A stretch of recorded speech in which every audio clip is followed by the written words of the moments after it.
कक्षा 9वीं में जहाँ से पेपर बन रहे हैं वहीं से मैं आप लोगों को प्रश्न दे रहा हूँ। तो चलो दिखाता हूँ आप लोगों को प्रश्न को। तो देखो पहला प्रश्न क्या है, छायावाद के जनक माने जाते हैं। और आप लोगों को जितना भी आपको यूट्यूब में पेपर मिलेगा वो सब के सब फर्जी है, ठीक है। यहाँ भी मैं आप लोगों को दे रहा हूँ, ये IMP प्रश्न पत्र है, ये मैं नहीं कह सकता कि ये 100% रियल है, ठीक है। तो चलो मैं आप लोगों को बता देता हूँ। छायावाद के जनक माने जाते हैं, तो उत्तर क्या है, तो उत्तर यहाँ पे आपको लेना है जयशंकर प्रसाद को लेना है। फिर है कबीर के अनुसार ईश्वर कहाँ रहता है, तो उत्तर यहाँ पे लेना है हर प्राणी के श्वास में रहता है। इसके बाद तीसरा देखो, वीर रस का स्थायी भाव क्या होता है, वीर रस का स्थायी भाव होता है उत्साह होता है। महादेवी ने पुरस्कार में मिला चांदी का कटोरा किसे दे दिया, उत्तर क्या लेना है, उत्तर आपको घर लेना है, महात्मा गांधी को दे दिया। इसके बाद है रचना के आधार पर वाक्य के कितने भेद होते हैं, तो वाक्य के 3 भेद होते हैं। मृदुला गर्ग की रचना कौन सी है, तो उत्तर क्या लेना है, आपको लेना है यहाँ पे खा मेरे संग की औरतें लेना है, ठीक है। चलो इसके बाद मैं आप लोगों को दिखाने वाला हूँ रिक्त स्थान दिखाने वाला हूँ। रिक्त स्थान में देखो, सोने का घड़ा शराब से भरा हो तो भी खाली स्थान ही निंदा करेगा, तो यहाँ पे क्या करना है, सज्जन लेना है। श्रृंगार रस का स्थायी भाव क्या होता है, रति होता है। चरण सरोज पर पखारन लाएगा, खाली स्थान अलंकार का उदाहरण है, तो रूपक अलंकार का उदाहरण है। डांडे तिब्बत में सबसे खाली स्थान की जगह क्या होता है, खतरे होता है ना। इसके बाद है यथाशक्ति में कौन सा समास है, तो ये अवयवी भाव समास है। उमा ने BA की परीक्षा पास कर ली है। अब यहाँ पे सही जोड़ी बनाइए देख लेते हैं, ठीक है। सही जोड़ी मिलाओ देखो, तो सही जोड़ी मिलाओ में देखो पहला प्रश्न क्या है, रसखान दिया हुआ है, रसखान को आपको लेना है गया सैयद इब्राहिम में लेना है। काव्य की आत्मा जो है रस है। चांदी का कटोरा ये है महात्मा गांधी ने लिखा था, ठीक है। झूरी का साला इसे गया, ठीक है, गया से संबंधित है। आस्तीन का सांप ये जो है ये विश्वघाती को कहते हैं। गोपाल प्रसाद को आपको लेना है वकील में लेना है, वकील था। इसके बाद एक शब्द एक वाक्य में उत्तर देख लेते हैं। देखो रसखान किसके भक्त थे, तो श्री कृष्ण के भक्त थे। दोहा छंद में कितनी मात्राएं होती, 24 मात्राएं होती है। साल्वे सपनों की याद के लेखक का क्या नाम है, तो लेखक का नाम जाकिर हुसैन है। तोर गिनना का अर्थ क्या है, तो नींद आना है। अंधकार का तद्भव शब्द क्या है, तो अंधकार का तद्भव शब्द है अंधेरा। आपके पाठ्यक्रम में फणिनाथ रेणु की रचना कौन सी है, तो यहाँ पे उत्तर लेना है इस जल प्रलय में, ठीक है। आगे देखो सत्य असत्य देख लेते हैं। तो ये पहला जो है ये सत्य है, श्रृंगार रस के स्थायी भाव हास है, ये असत्य है, ठीक है। रति होता है। किसी घटना का आंखों देखा वर्णन रिपोर्टाज कहलाता है, क्या ये सत्य है, सत्य है। प्रत्यक्ष शब्द के पहले जुड़ते हैं, तो ये असत्य है। प्रत्यक्ष पीछे जुड़ता है। लेखिका मृदुला गर्ग की मां परंपरागत बहू के दायित्व को निभा नहीं पाती थी, क्या ये सत्य है, ये सत्य है। इसके बाद गोपाल प्रसाद स्त्री शिक्षा समर्थक थे, ये असत्य है, ठीक है। इसके बाद देखो निर्णय भक्ति काव्य की काव्य विशेषता बताइए, इसमें अथवा भी दिया हुआ है, ठीक है। चलो मैं आपको आगे दिखाता हूँ। इसके बाद देखो सुमिंद्रानंद पंत ने गांव की हरता जन मन क्यों कहा है, ठीक है। संसार में सच्चा संत कौन कहलाता है, 2-2 नंबर के प्रश्न है। मेघ है कविता में जिन रीति रिवाजों का मात्रिक ये क्या है मार्मिक चित्रण हुआ है उनका वर्णन कीजिए, कह रहा है। कवि का ब्रज के वन बाग तालाब निहारने के पीछे क्या कारण है, तो मिंत्रा नंदन पंत की 2 रचनाएं के नाम लिखिए, ठीक है। आगे देखते हैं। कवि रसखान के कला पक्ष पर प्रकाश डालिए। इसके बाद 10वां देखो, और ये रहा 10वां प्रश्न, ठीक है। ये क्या है, खंड काव्य की परिभाषा में उसके खंड काव्य का नाम कह रहा है, ठीक है। हास्य रस और सवैया छंद, बहुत आसान प्रश्न है। उपन्यास किसे कहते हैं, ये भी एक सरल शब्द है। संस्मरण किसे कहते हैं, ये भी सरल है। लेखिका ने अपनी माँ के व्यक्तित्व की किन विशेषताओं का उल्लेख किया है, ठीक है। आगे दिखाता हूँ। इसके बाद देखो यहाँ पे लेखक ने उपभोक्ता संस्कृति को हमारे समाज के लिए चुनौती क्यों कहा है, ठीक है। इसके बाद देखो श्यामाचरण दुबे की भाषा शैली की विशेषता बताई। हरिशंकर परसाई की 2 रचनाओं के नाम लिखे। उपसर्ग और प्रत्यय में अंतर बताइए। निम्नलिखित शब्दों के विलोम शब्द, ठीक है। इसके बाद देखो शिक्षा बच्चों का जन्मसिद्ध अधिकार है, और यहाँ पे शंकर जैसे लड़के या उमा जैसी लड़की समाज को कैसे व्यक्तित्व की जरूरत है, तर्क सहित उत्तर दीजिए।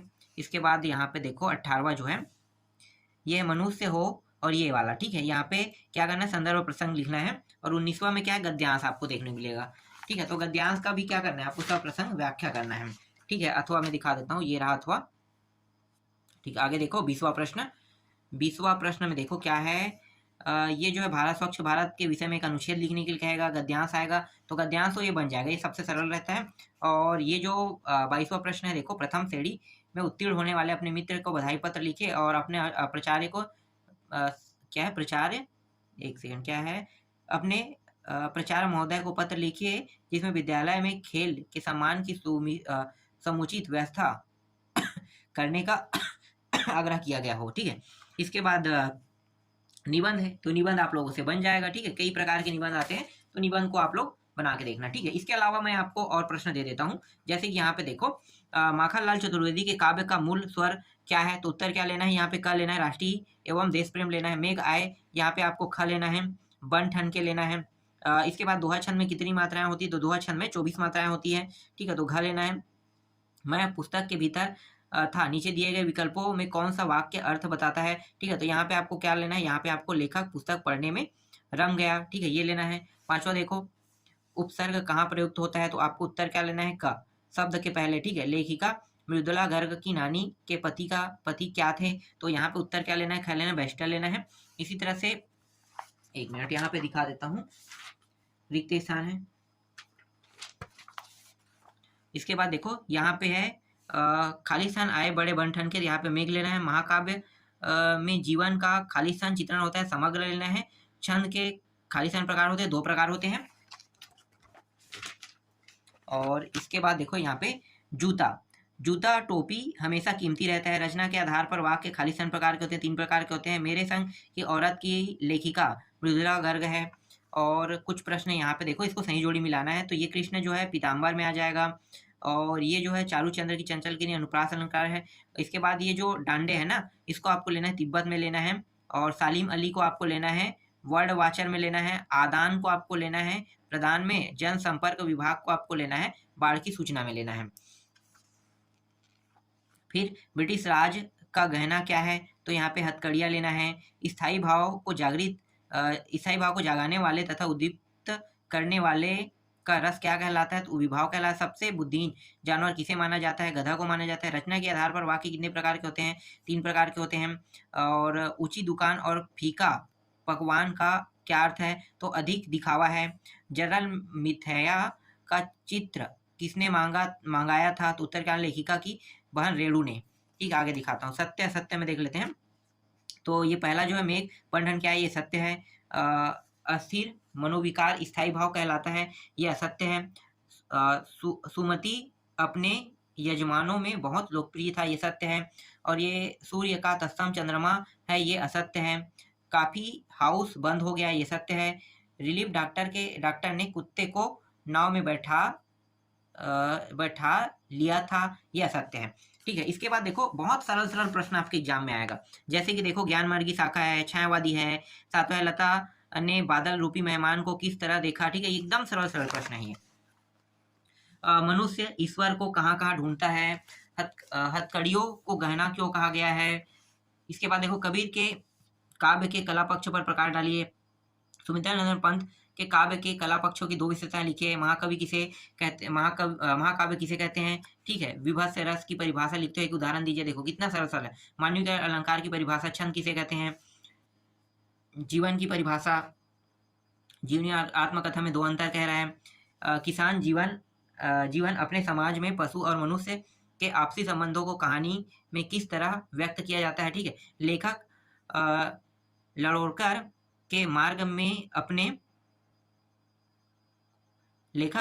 मार्ग में अपने साथियों से किस प्रकार पिछड़ गया, ठीक है।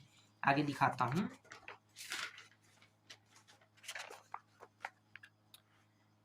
इसके बाद प्रेमचंद के फटे जूते पाठ टीले शब्द का प्रयोग, ठीक है, ये है। जबारा के नवाब के साथ अपने पारिवारिक संबंध का लेखिका ने आज संदर्भ में स्वप्न जैसा क्यों कहा है। महादेवी वर्मा की भाषा शैली की विशेषता बताइए। प्रेमचंद की 2 रचनाओं के नाम बताइए, ठीक है। लोकोक्तियां और मुहावरे में अंतर बताइए। निम्नलिखित शब्दों के दो पर्यायवाची शब्द बताइए, जैसे दिन रात चांदनी, ये सब है, ठीक है, इसके पर्यायवाची है। और इसके बाद देखो रीढ़ की हड्डी शीर्षक सार्थकता की स्पष्ट कीजिए। और यहाँ पे देखो 2 आपको दिखाई दे रहा है, ये दो काव्य है, तो इन दोनों में से मतलब अथवा दिया है तो एक तो बनाना है सिर्फ, ठीक है, 3 नंबर के प्रश्न में रहेगा। ठीक है, तो ये सभी प्रश्नों का उत्तर आपको आसानी से मिल जाएगा। इसी तरह से 19वां देखो, 19वें में आपको गद्यांश देखने को मिलेगा, तो ये अथवा वाला गद्यांश है। फिर कंप्यूटर का उपयोग विषय शिक्षक विद्यार्थी संवाद, मतलब ये निबंध है मान लो, ठीक है, तो निबंध जो है 75 शब्दों में लिखना है ये। इसके बाद देखो ये वाला प्रश्न जो है, ये एक अपठित मतलब ये गद्यांश काव्य है, और इसमें जो पूछा है ना उसका उत्तर देना है। तो देखो क्या पूछा है यहाँ पे तीनों में, चाहे आप इसे बनाओ चाहे आप ऊपर वाले को बनाओ, तो ये मनुष्य को क्यों करना चाहिए, ठीक है, ये सब चीज है यहाँ पे देख लो। ठीक है, आगे दिखाता हूँ। इसके बाद लेटर और निबंध, तो देखो लेटर और निबंध दिखा देता हूँ, ये रहा लेटर और निबंध। ठीक है, मध्य प्रदेश भोपाल आवेदन पत्र लिखा अनुसूचित तिथि प्रति मंगवाने के लिए, और ये सब क्या है, निबंध है। ठीक, तो इस तरह से मैंने आप लोगों को कुछ महत्वपूर्ण प्रश्न दे दिया। इसके अलावा और महत्वपूर्ण प्रश्न नहीं है। अब आपको इन्हीं सभी प्रश्नों को पढ़ के अच्छे से तैयार करके जाना है, और ज्यादातर मैं कहता हूँ कि आप लोग प्रश्न बैंक पढ़ते रहिए, क्योंकि प्रश्न बैंक से वार्षिक पेपर में भी क्वेश्चन आएगा ही आएगा।